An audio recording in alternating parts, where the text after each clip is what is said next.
Welcome to Yugo International Network, where we are presenting the Source Connection, where Jesus Christ is the source of all our spiritual, physical, and mental needs.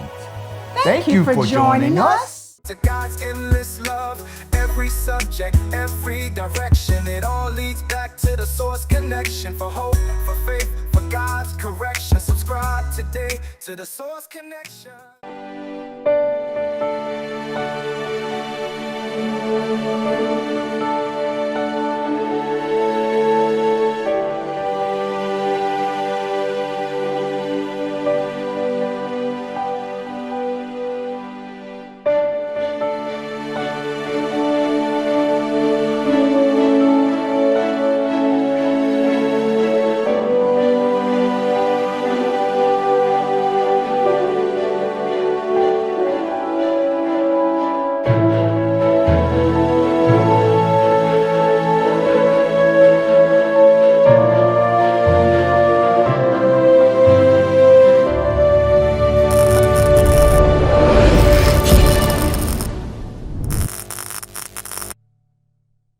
Well, you all have, listen, let's just get right into our devotional thought for today.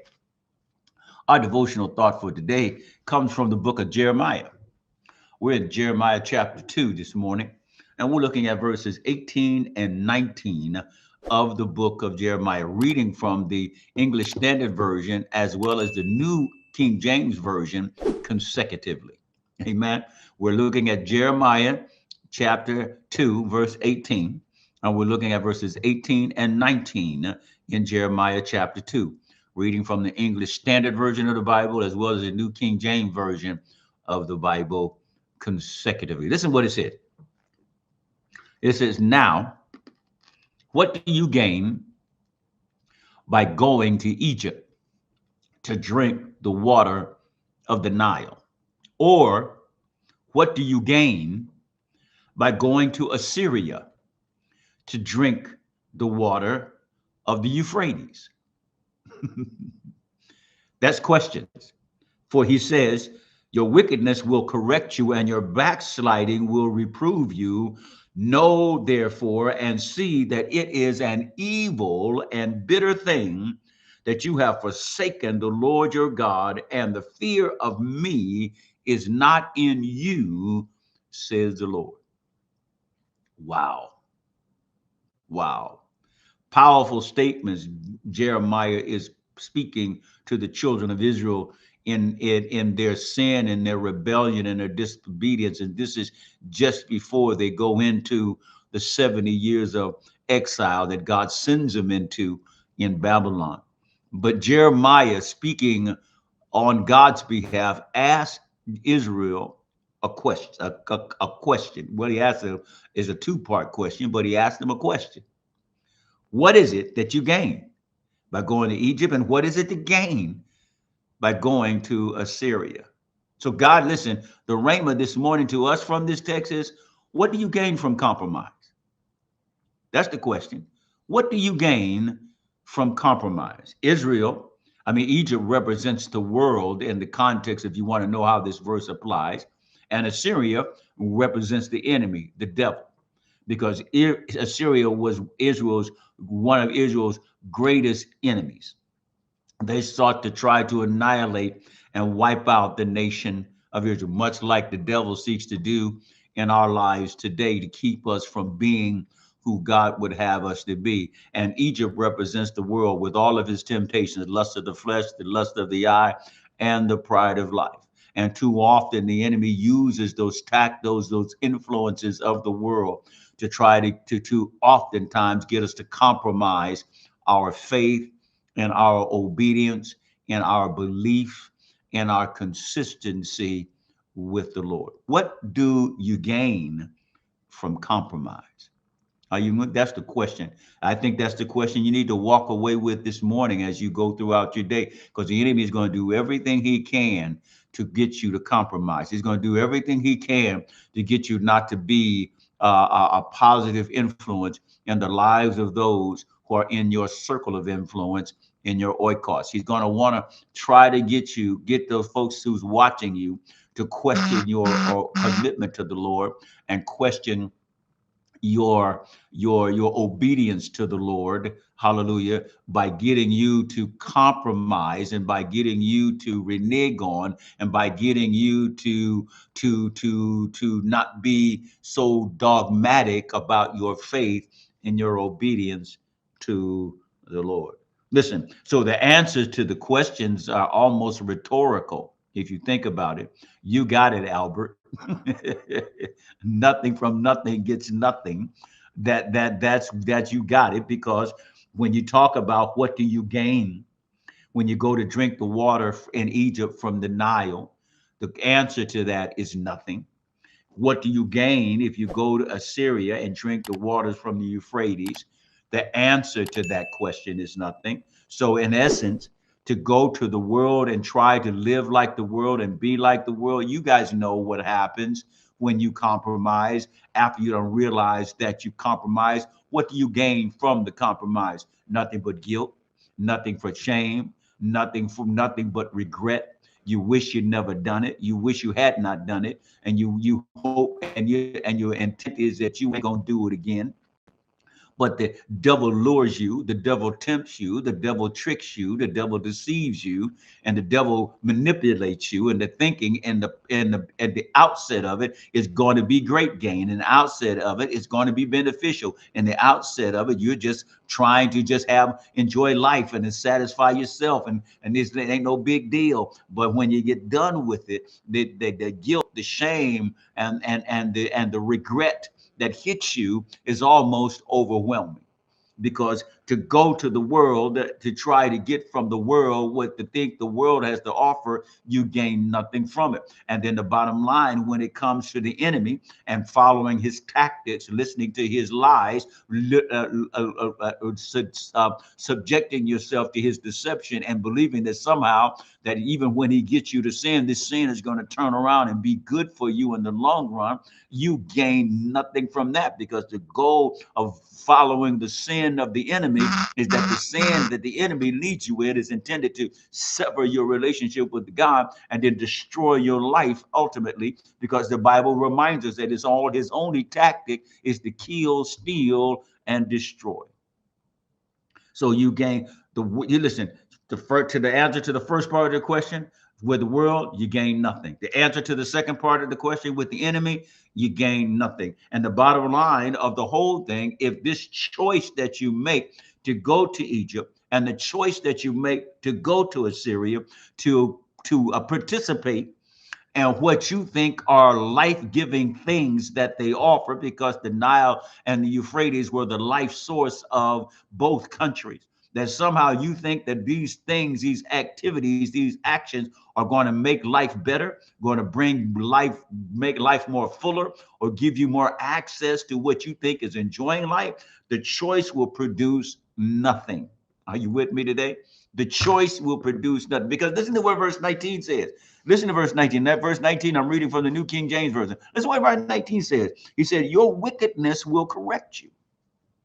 Yep. God's going to allow the guilt, the remorse, and the regret to correct you. Hallelujah. And your backsliding will reprove you. The fact that you did it, it's going to make you regret it, and you're going to wish you never done it. God said it's not that he's going to do it. You're going to come to that conclusion on your own. Your correction and your backsliding is going to correct you and is going to reprove you. Hallelujah. Because listen, he says, but plain and simple, know therefore and see that it is an evil and bitter thing. That the enemy doesn't make you think about this at the outset. This doesn't come across your mind when you're being tempted. This doesn't come across your mind when you're being lured by the devil. All the devil is doing is showing you how good it's going to be and how it's going to turn out for you and how good it's going to work out for you. But you don't think about how evil and how bitter it is. Hallelujah. That you have forsaken the Lord your God. Hallelujah. That you have chosen to disobey him, that you've chosen to turn your back on him, that you've chosen to renege on your promise to him and your promise to obey him and your promise to be light and salt for him, and that the fear of God, your reverence, your love, your respect for him was not enough to keep you from compromising, was not enough to keep you from to the point where you would say no, not enough to make you flee it, not enough to make you turn your back on it, not enough to tell the poor people and the thing or the circumstance situation, I am not going to go that way.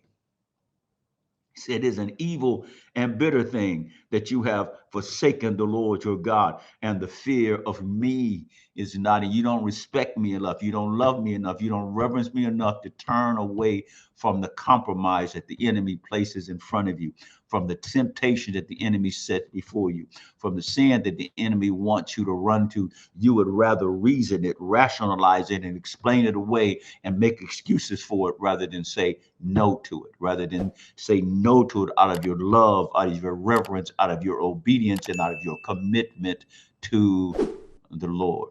So the question this morning that God would want all of us to carry with us today, because this is for me as well as for you: what do we gain from compromise? And the answer is, as Albert so eloquently put it in his text and in the chat on Facebook, nothing from nothing leaves nothing. Amen. You get absolutely nothing from compromise. Are you with me today? So why do it? Why yield? Why give in? Because the only thing it leaves you with is the feeling of guilt, shame, remorse, and regret. And listen, and I don't know about you, I don't like those feelings at all. I don't like none of them. And I choose not to allow them to be a part of my life by simply choosing to obey God regardless. Amen. And that's what God is calling us to do now. Amen. So Jeremiah asked us a question, and he makes a statement that our wickedness and our backsliding, God will use that to correct us.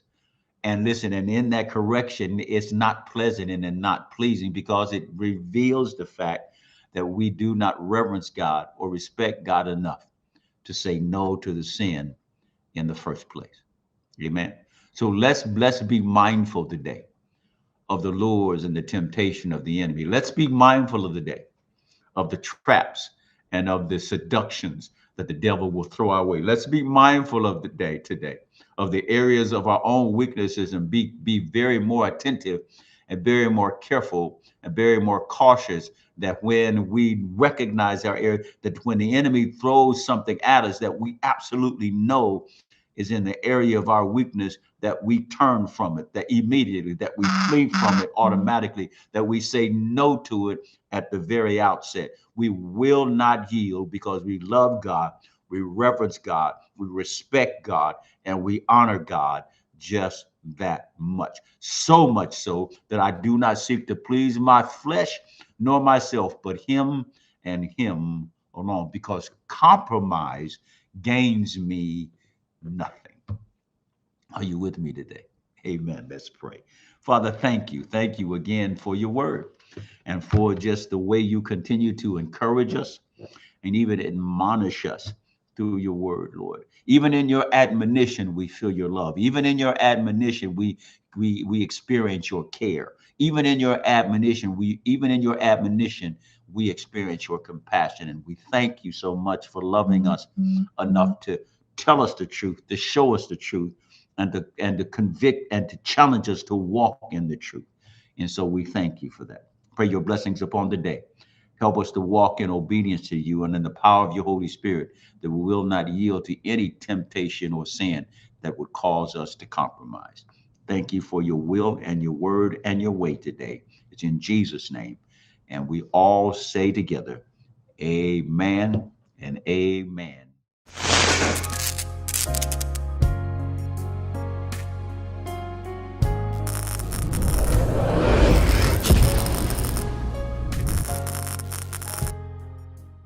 Until we meet again, Stay connected to the source.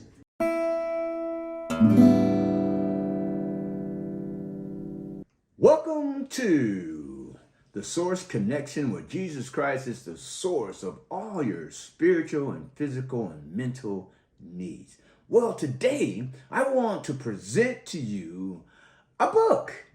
Yes, my book.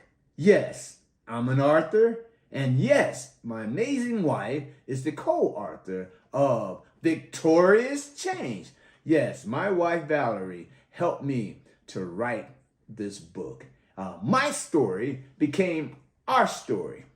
35 years of drug addiction, sleeping on the streets, sleeping behind dumpsters, and today we are happily married. It's been 8 years, and this book of Victorious Change talks about the victories in our life, talks about how we surrendered to God, and today the blessings of the Lord has chased us down and overtaken us. I tell you, and I'm going to tell you, and I'm going to keep telling you, you have to have this book, Victorious Change. It will change your life.